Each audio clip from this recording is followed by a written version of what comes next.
America first নীতিতে Donald Trump দ্বিতীয়বারের মতো ক্ষমতায় আসার প্রথম কর্মদিবসেই সিদ্ধান্ত নেয় বৈশ্বিক সহায়তা বন্ধের।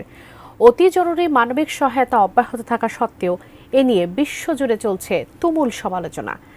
একক বৃহত্তম আর্থিক দাতা দেশ হিসেবে যুক্তরাষ্ট্রের সহায়তা বন্ধের ফলে যেসব প্রভাব বিশ্ব মিডিয়ায় উঠে এসেছে তা নিয়ে বিস্তারিত শাহরিয়ার হোসেনের রিপোর্টে। ট্রাম্পের বিদেশি সহায়তা বন্ধের ৯০ দিনের মধ্যে ৩ সপ্তাহ পার হতে না হতেই এরই মধ্যে নানা বিভ্রান্তি ও আশঙ্কা দেখা দিয়েছে। বিভিন্ন দেশ থেকে দাবি উঠেছে মার্কিন সহায়তা পূর্বের অবস্থায় ফিরিয়ে নেওয়ারও।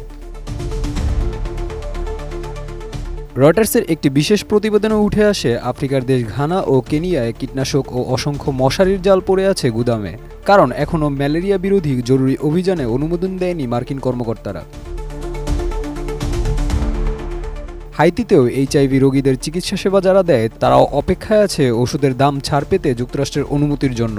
এসব ওষুধ নবজাতকের শরীরে মরণঘাতী রোগটি ছড়িয়ে দেওয়া থেকে তাদের বিরত রাখবে। আবার দুর্ভিক্ষের আশঙ্কাও নাকি ঝেঁকে বসেছে মিয়ানমারে। এছাড়া মানবিক সহায়তা কর্মীরাও তাদের নানাবিধ কর্মসূচি চালু রাখতে ছাড়পত্র পেতে বেগ পাচ্ছেন মার্কিন সরকারের কাছ থেকে, যা রয়টার্সকে জানায় ভুক্তভোগী অনেক সহায়তা কর্মী ও জাতিসংঘের কর্মীরা।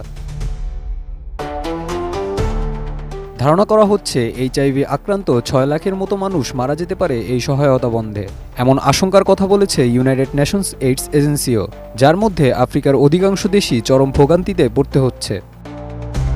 সঠিক প্যাড আর সঠিক তথ্য দিয়ে এসব সামলে নিব এক হয়ে। Mona Lisa sanitary napkin.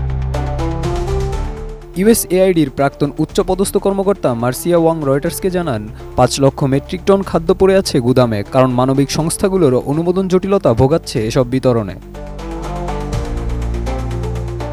জানা যায় প্রাকৃতিক দুর্যোগ ও গৃহযুদ্ধের কারণে ভয়াবহ খাদ্য সংকট মোকাবেলা করছে মায়ানমার। জাতিসংঘের হিসাবে দক্ষিণ পূর্ব এশিয়ার দেশটি ২০ লাখ মানুষ এখন দুর্ভিক্ষের দ্বারপ্রান্তে। রয়টার্সের প্রতিবেদন আরও বলছে সহায়তা স্থগিতে ভুগতে হচ্ছে বাংলাদেশে আশ্রয় নেওয়া রোহিঙ্গাদেরও, যেখানে মিয়ানমার থেকে পালিয়ে ১০ লাখের বেশি রোহিঙ্গার জন্য মানবিক সহযোগিতার প্রায় ৫৫% আসে যুক্তরাষ্ট্রের কাছ থেকে।